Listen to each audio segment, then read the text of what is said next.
Om Shri Swaminarayan Namo Namah, Shri Hari Krishna Maharajaya Namo Namah, Shri Ghanshyam Maharajaya Namo Namah, Om Shri Gurubhyo Namaha. Welcome to SwaminarayanSpirituality.com. Today is the 22nd of November 2023.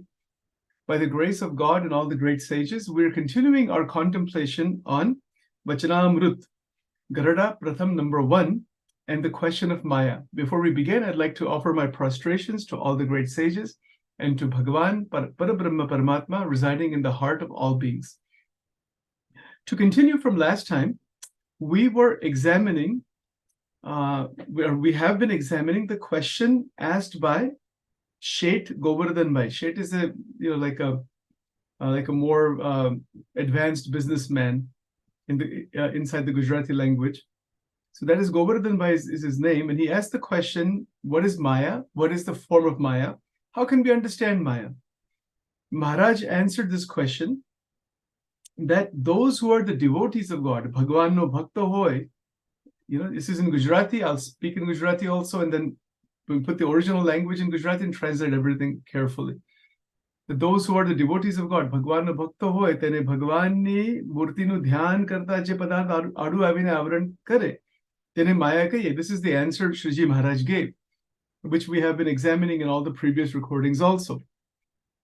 So today, I want to go a bit further in terms of the three words that were written in the footnote by the BAPS commentators with regards to the bhakti aspect, the Bhagwan no Bhakta.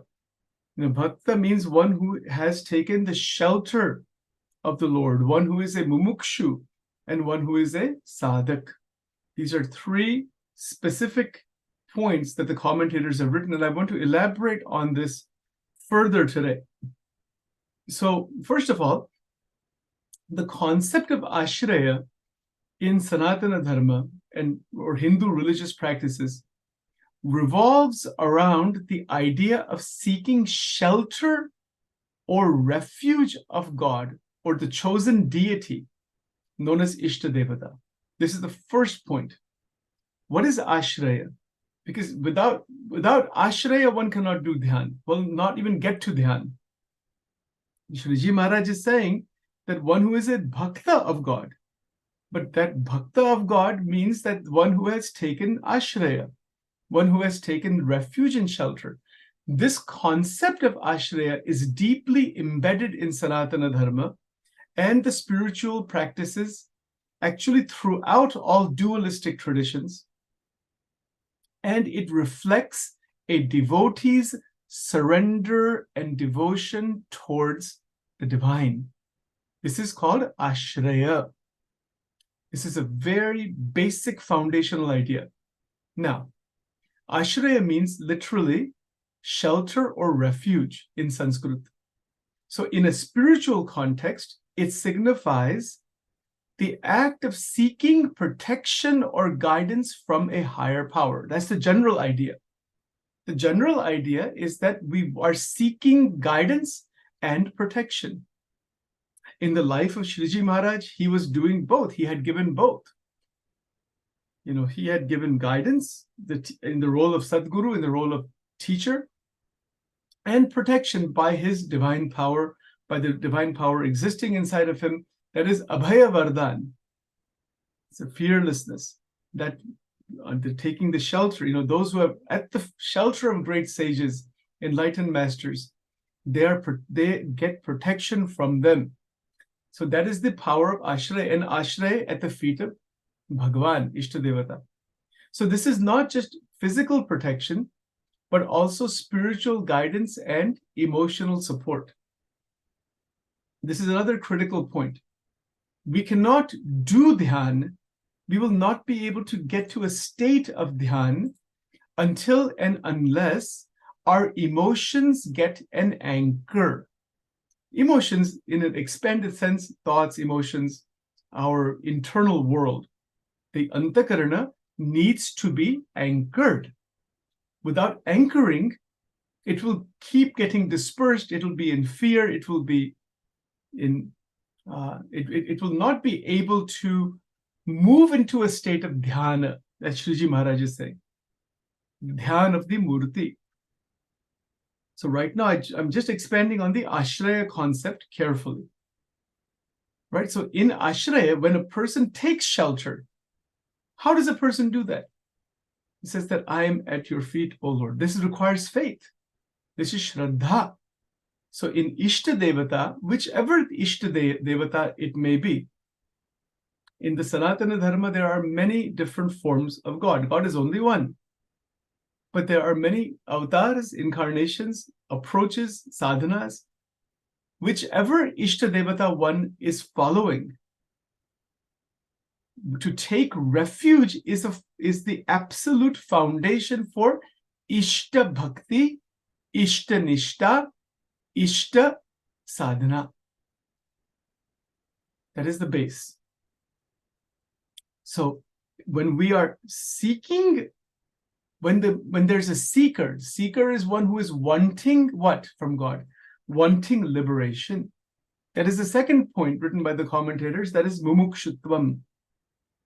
So the point regarding bhakti, or one who is a bhakta, means that one who has taken shelter, ashraya, ashrit, mumukshu, and sadak. In Gujarati, the sentence is written in the footnote. Ahi bhagwanno bhakta etle bhagwanno ashrit mumukshu sadak. So to reach that stage genuinely is what Shriji Maharaj is talking about. It is for those who are sincere, those who are seekers, those who want the realization of God, those who want freedom from the entanglements of life and birth and the samsara. If those who are wanting that, for them, bhakti will evolve. For them, the ashraya will open up carefully. And through that development, the anchoring of the antakarana, the emotions, memories, the man, buddhi, chit, ahankar, all four get anchored to Ishta Devata. This anchoring is a relational anchoring of Bhakta and Bhagavan.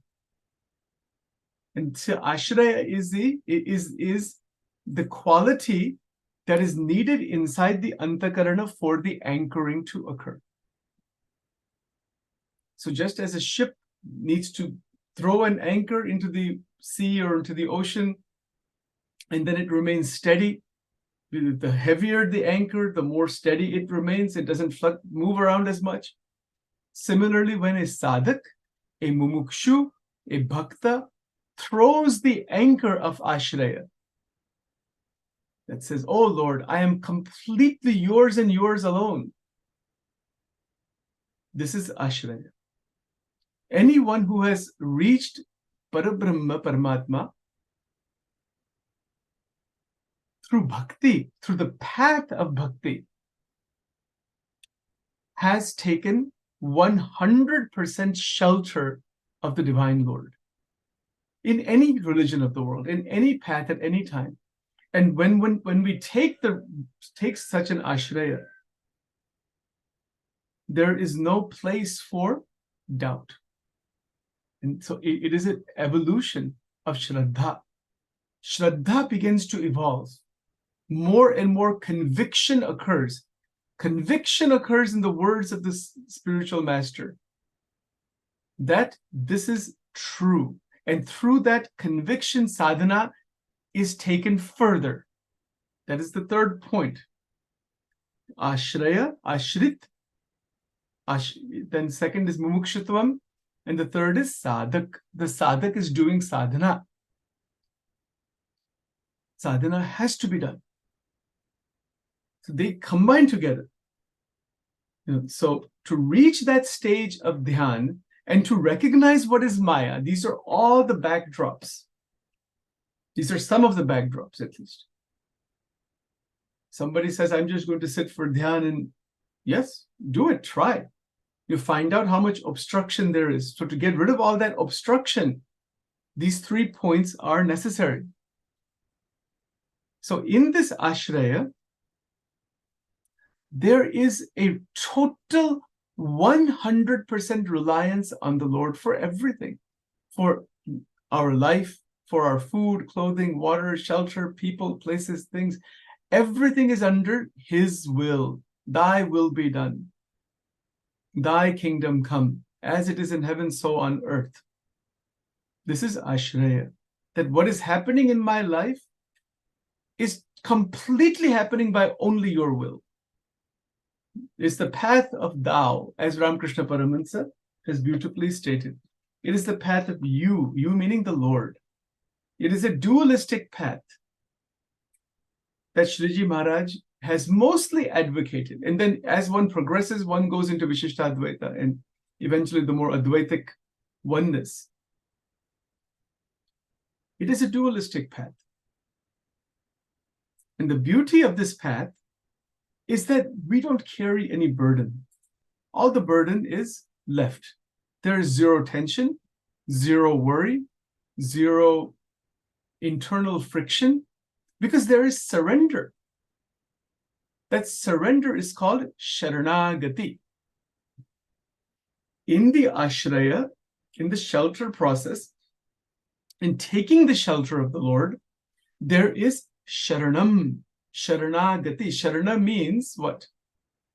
So Ashraya also encompasses the concept of Sharanagati, which means complete surrender to God. That is called Sharanagati. So if somebody if a bhakta has true Ashraya, which is very rare usually, because there's all kinds of doubts and all that have to be cleared. But once they are cleared, a state of Ashraya can develop. And within that Ashraya, it encompasses the mental, psychosomatic, psychological quality of Sharanagati, which means 100% surrender at the feet of God. This surrender is not a sign of weakness, but a recognition of the divine, of Divyata, of the Lord, as the ultimate source of strength and guidance. What is the source of my strength? The strength that is in this mind and the guidance that is given. See, the 2 points go together, strength and guidance. Why do they go together? Strength is Shakti. Bhagwan ki Shakti, Bhagwan ni Shakti, Bhagvat Shakti. That divine power, that is strength. Without that divine power, nothing is possible. We cannot realize God. We cannot realize the Atman. We cannot realize what is Maya. We cannot realize anything without Shakti.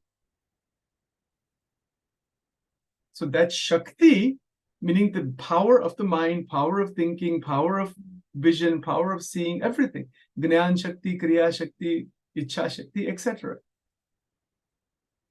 These are the powers inside of us to recognize that they are present, to recognize all kinds of energies are available for us.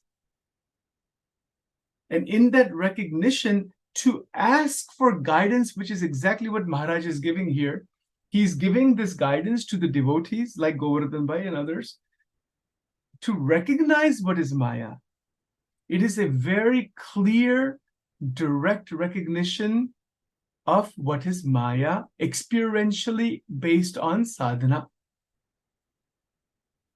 What is the sadhana? The ultimate, the highest, and the most difficult sadhana is Akhanda Vritti, Akhanda Vritti. Unbroken connection with Ishtadevata. Unbroken through bhajan, kirtan, manan, chintan, contemplation, etc. In many, many ways, countless ways are there that are foundational to reaching that stage of Tel Dhara Vritti, Akhanda Vritti. Tel Dhara means what in Gujarati? It is the pouring of the oil from one container to another, the link that is there. You've got two containers, and the oil is being poured. And that is that pouring, that continuous pouring, that arc, that is called dhara. Tel means oil. Dhara means that flow of oil. Similarly, that type of unbroken flow of the energy, feelings, emotions, antakaran vritti, manovritti, indriyo ki vritti, that unbroken flow towards the God, towards the Ishtadevata. That is the thing, that there's nothing beyond that in sadhana. Absolutely nothing beyond. And we have talked about it to some extent in the previous recordings. So the question of dhyan is just one notch below Akhanda Vritti. So Maharaj started with his Akhanda Vritti teaching, and then the question about Maya asked, and Maharaj answered it fantastically. He answered it that you are try to establish Akhanda Vritti, and you will see that there are so many, all kinds of things pop up. People pop up inside our mind. The content of the mind pops up. Different fragments are there. So many things. Different ichhas, different wantings, different cravings, different desires, different confusions. All kinds of things pop up because the content of the mind is immense. So in dhyan, which is it is meditation on the sanatana vigraha, the sanatana meaning the eternal form of the Lord, the eternal form of God. God is with form. Sakar nishta. Nirakar bhi hai. Nirakar kya hai? Nirakar is the light coming from that form, as per Vachanamrut, since we're talking about Vachanamrut. That is called Brahman. और ब्रह्म के भी दो स्वरूप है, वो एक अलग बात है. Leave that aside for now. Get to that later on. We want to be clear about the concepts and ideas first. That Bhagavan, the way the word Bhagavan is also used throughout Vachanamrutam, is one supreme, unparalleled being with form. Shriji Maharaj goes even so far to say that that form is 16 years old. Kishore. Kishore meaning about 14 to 16, that age range. Like, then you have like a boy or a girl at that age, but it's not male or female. That form is beyond Akshara Brahma, Nitya Sakar, Divya Vigraha, Sarva Karta, the all-doer, Sarva Harta, also the non-doer, plus the all-doer. We'll get to all that later on. Amazing. But to understand that tattva, even to intellectually understand that, my God, we would need billions of lifetimes. And I'm not exaggerating that number, billions. It's that still we cannot understand that. It's not understandable using our intellect completely. We need to use our intellect for Manan Chintan and but it is by grace, by krupa. God reveals, it's a revelation. Gunatidanand Swami is very clear also on this point, that God is known through God only. When God comes to us, we cannot go to God. We will not be able to go to God. We don't have any kind of intelligence, power, or anything to transgress Maya. There is no sadhana that anybody can do to transgress Maya. All sadhanas, and this is in the Swaminarayan satsang, in many places this is written, that all the sadhana we do, it gets merged back into Mahamaya. The sadhana itself is part of Mahamaya, obviously. Ramakrishna Paramans called it Vidya Maya. Yes. But that doesn't mean we don't do sadhana. We are doing sadhana. It's actually very simple. We're doing sadhana so that Bhagavan, that is beyond Maya, by krupa, by grace, comes to the devotee and says, okay, you want me, you're looking for me, you're hankering after me, you're running after me, and you are running after me genuinely, okay. And you only want me, I'll come to you. It's literally that much. That is the whole spirituality in a nutshell. When a bhakta wants only God, most people will say, yeah, we want God, but it's like how we say that. It's like another thing to achieve on the whole list. Yeah, we want to take 50 trips. We want to have these houses. We want to have children, family, grandchildren, great-grandchildren, 20 pets. We want to have 5 computers. We want to have all this food. And let's add God to that mix also. Nobody realizes God like that. have all those things, even want all those things, no problem. But when the bhakta reaches a stage that I want God and only God, and whatever else may come is by divine will, that's okay. Maybe we have our functional necessities, that's fine. But apart from that, there is no diversion. And this is the whole point of Maya. The whole point of Maya, to understand what is Maya, is wanting so much other than God. And we just add God to that massive bucket list as if it's some object to be obtained. How ridiculous and foolish is that? God is not an object to be obtained, nor is it to be added to a bucket list of a to-do list, as many people do. That is not going to lead anywhere. It's okay. Some little bit of sadhana may be done.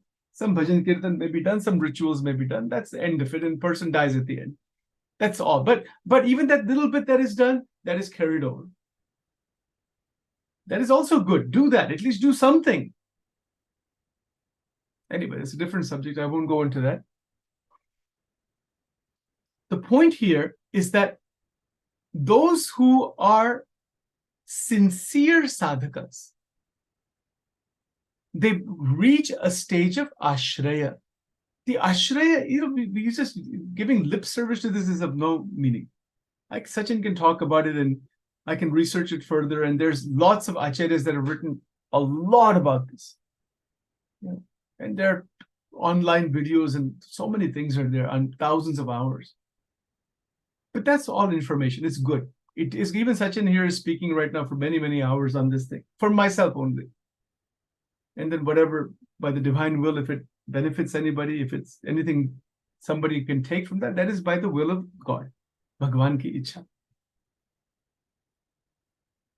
So yes, contemplation is needed, but it's not the quantity of the language or quantity of how much we have read or quantity of just information. No. Ashraya is a highly intense cognitive and emotive turning over of the energy within cognition and emotion at the feet of the Lord. Not holding anything for oneself. The biggest sages in the world have done this. This is their secret. Whether it is Ramakrishna Paramahans, Ananda Mahima, Premanand Swami, Muktanand Swami, Mirabai, Tulsidas Ji, Valmiki Ji, Narad Ji, and so many others. Even today, there are big devotees. This is what they have done. They have taken their emotions that are available to us in the human condition, taken their thoughts, taken their energy, and placed it in Sharanagati. Or Bhagwan is Sharanagata Vatsal. भगवान का महिमा ही ये है कि वो जो उनके शरण में जाते हैं 100% शरणागति. Oh Lord, I am yours and yours alone. Come what may, not a leaf can move without your will. एक पत्ता भी नहीं हिलता परमात्मा की इच्छा बिना. ऐसी बात है. That is called sharanagati. Sharanagati involves trusting in the divine plan. That is that point in Upasana, Bhagwan, that is beyond Akshara Brahma, who is the Akshardhami, जिसको Akshardhami कहते हैं. Akshardham है और Akshardhami. Right now in Robbinsville, New Jersey, the new temple has been built, Akshardham. But Akshardham is not the goal. The goal is Akshardhami, the one residing, the Lord residing in the Akshardham. इसको क्या कहते हैं? Akshardhami. उसकी उपासना है, not the Akshardham. Akshardham तो हम स्वयं, we are Akshardham. We want to be Akshardham, or we want to realize we are Akshara Brahma, and the Lord is already there. It's not something far away. It's an opening from within, that within the Atma is Paramatma, that is Akshardham. You are the Akshardham. And this is the whole point of realizing what is Maya. Maya is that barrier. That is the tremendous power of Parabrahma. This is more on Vaishnava side. In Shakti Upasana, Shakta path, there is only the discussion of the Mahamaya herself, under which everything else exists. Yes, that is also true. It depends on which angle we're looking. And these are highly metaphysical realities. Whatever is written in the scriptures, even though they may seem contradictory, they're not contradictory at all. They're written from different angles, different perspectives, different states of realization. Nobody is wrong if it's spoken from Anubhav. And Shriji Maharaj has emphasized this point above all else. Maharaj talks about himself. He says, I'm speaking from my own Anubhav. Pratyaksh detail vache. Anubhave karine siddha kareli vache. 2 points. I'm seeing not just through these eyes, but in the realization beyond the chakras and all the metaphysical states. Maharaj went through all of them, experienced all of them, and is speaking. Then he says, I'm speaking from Anirdesh. Anirdesh se bol raha hu. Anirdesh te likhavit. In Vedaras, Bhagwan Swaminarayan, Sriji Maharaj, he starts with this. He says, I'm speaking from Anirdesh. Anirdesh kya hai? Anirdesh is Akshardham. Anirdesh is beyond Prakriti. Anirdesh is the infinite consciousness of Brahman. And within that infinite consciousness are the liberated beings, and they worship the Parabrahma. Those are called Akshara Mukta. They have reached oneness with Akshara Brahma. Right now in the world, there's a massive organization called BAPS. What is that A and P? Akshara Purushottam. What does it mean? Akshardham has 2 forms, and the Sakar form of Akshar, the liberated beings have reached that similarity with Akshara Brahma. It's called Sadharmya, Garada Pratham 21. And the liberated beings are called Akshara Mukta. They're different muktas in different places. And those muktas worship Bhagwan, that is beyond Akshara Brahma, the Aksharadhami. This is the Tattvagnan. So that Aksharadhami in Garada Pratham, Garada Madhya 13, Shriji Maharaj starts explaining himself as a mukta. We will cover that in the future sometime by the divine will. And then he slowly takes it up to that Akshardham.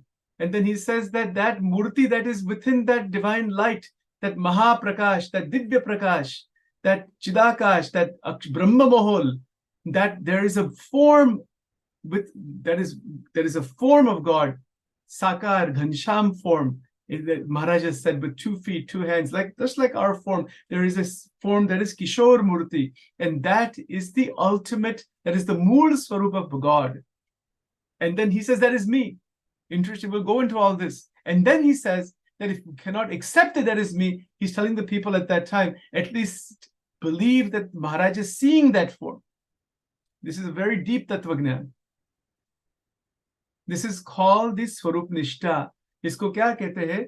In Swaminarayan Sampradaya, this is one of the biggest and most important Vachanamruts is Garada Madhya 13.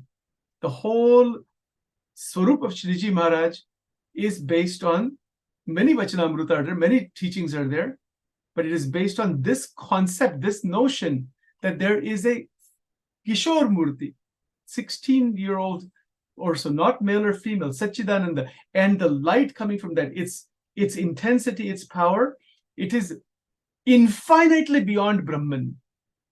Not just beyond Brahman, infinitely beyond Brahman. That the Brahman Shankaracharya ji is talking about is only the tiniest fragment of what Shriji Maharaj is mentioning. It's the tiniest, just some Anubhav is there that Shankaracharya ji had. This is how it would be a shocking idea to people in the Advaitic side. What are you talking about? But if you go through the scriptures carefully, you know that even you have to really, it requires a deep dive into the Advaitic text to understand this point. Advaitic masters would never, the sadhaks wouldn't accept this idea. And it's not a question of debate. Ye ek anubhav ka prashna hai. Chidakash is infinite consciousness. How can there be something beyond that? Maharaj has said there's quite a bit beyond that. That is just the beginning only. Anyway, so these are the points. So again, I don't want to divert too much, but when we're talking about dhyan, what is the destination? See, a sadhak sets the destination of where the permanent residence is going to be when we leave this body. It's the most fascinating idea. We are in this world. Where are we going to go when we leave this body? This is where Sanatana Dharma has given us many possibilities. Amazing, probably more than other religions that they also have. Sanatana Dharma is very clear about this.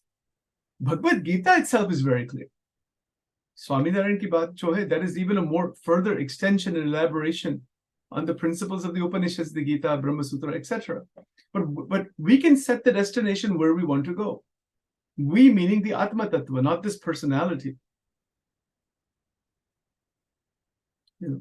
So that destination can be set. We can go to the Swarga Lokas by doing good deeds, lots of punya, shunya punya mritya loke vishan. Bhagwan Krishna is saying, do a lot of punyam, you go into the Swarga. And then when that punyam is finished, exhausted, you fall back down, come back into the worldly planes.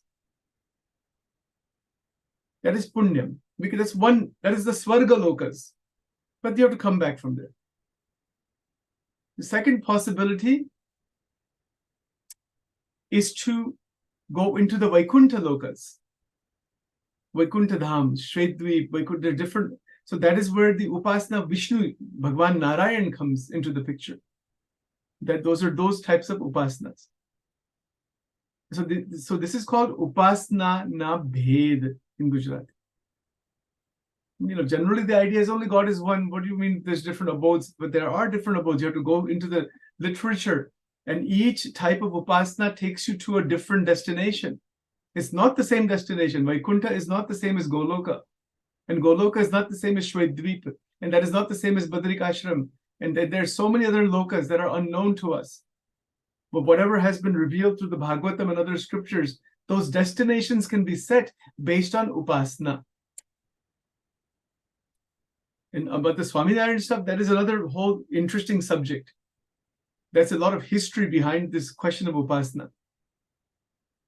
So this whole notion, it encapsulates Advaita Vedanta. But what it does, it establishes what is called Ekeshwarvad, that there is one God who is independent, separate from everything, and nobody becomes that God, ever. So there's a dualism in that. And this is Sriji Maharaj's approach. Now, approach is there, but it's also the ontological viewpoint. That yes, there are all of these forms of Narayana and Shiva underneath Prakriti, and beyond Prakriti, then you can use the word Shiva or Narayan. You can use any language you want. That is called Nami. Wo jo tattva hai, that tattva that is beyond Akshara Brahma, that is called Nami. And Nam in Gujarati means the infinite names for the one. There is only one. Ekameva Dvitiyam Brahma is only one. Names are infinite. Naam anant hai, Nami ek hai. Dham anant hai, Dhami ek hai. This is Swaminarayan Tattva Gnan. And it is a total synthesis of 10,000 plus years of Sanatana Dharma. So when Sriji Maharaj is talking about Ashraya, that Ashraya is of pivotal significance because it is the doorway further. It is the doorway to progress in Bhakti Yoga. It is Ashraya is a fundamental principle in the path of Bhakti Yoga. Devotees seek to deepen their connection with the divine, with the Ishtadevata, through all kinds of practices, prayers, chanting, dhyan, rituals, meditations, etc., which are all forms of seeking refuge in the Lord. And Ashraya is discussed in many scriptures, Bhagavad Gita, the Puranas, Upanishads. They describe that the Lord is the ultimate protector who offers guidance and support, and to those who surrender with a pure heart. And that is the key. It is a total surrender of what? Somebody asked me this on many occasions. What do you mean by surrender? What do I have to surrender? Surrender the ego. Nothing else. Without the surrendering of this ahankar, no dhyan, and nothing is going to be done. One will just be living within the pangs of the three gunas of Maya, crushed by the three gunas of Maya, trapped by the three gunas of Maya, slaughtered by the three gunas of Maya. Might even be a more harsh way of putting it, but it is true. We're slaughtering each other as human beings, not to mention animals and God knows what else.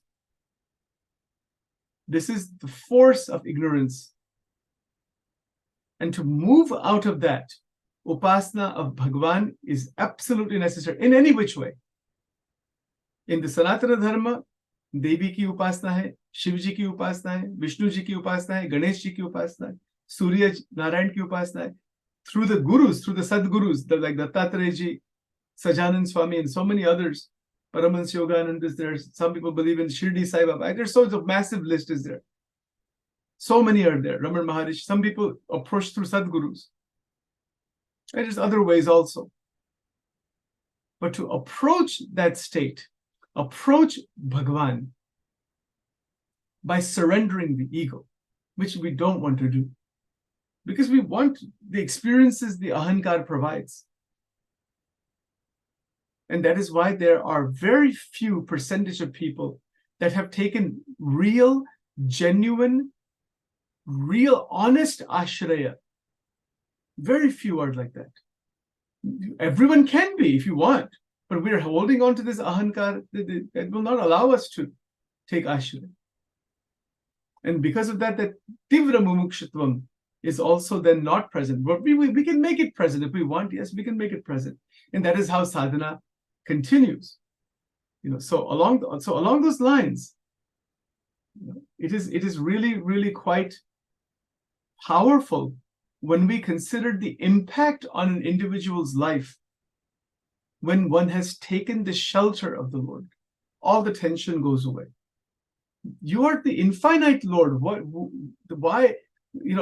Everything is happening by your will. Millions of galaxies are coming and going by your divine will. Where is the issue of me and my little ego? Hence, there is great peace, contentment, and because of the wisdom, the knowing that we're under divine protection. Hence, ethical living naturally comes about. Compassion naturally abides. Falling away of conflicts with others naturally is there. Sense of community, etc. Individuals recognizes the presence of the divine, of God in all. And through that recognition of that presence of the Lord, actions flow through that recognition. This is the power of Ashraya. Amazing. So much more to be said. Let's stop here for now. Om Shri Guru Bhyo Namaha Gunatito Aksharam Brahma Bhagavan Purushottamah Jano Janandidam Satyam Uchate Bhava Bandhanat Bhava Sambhava Bhiti Vedanam Sukha Sampata Karuna Niketanam Mratadana Tapakriya Phalam Sahajananda Gurum Bhaje Sada. Shri Guru Bhyo Namaha Shri Sadguru Bhyo Namaha. Okay. All right.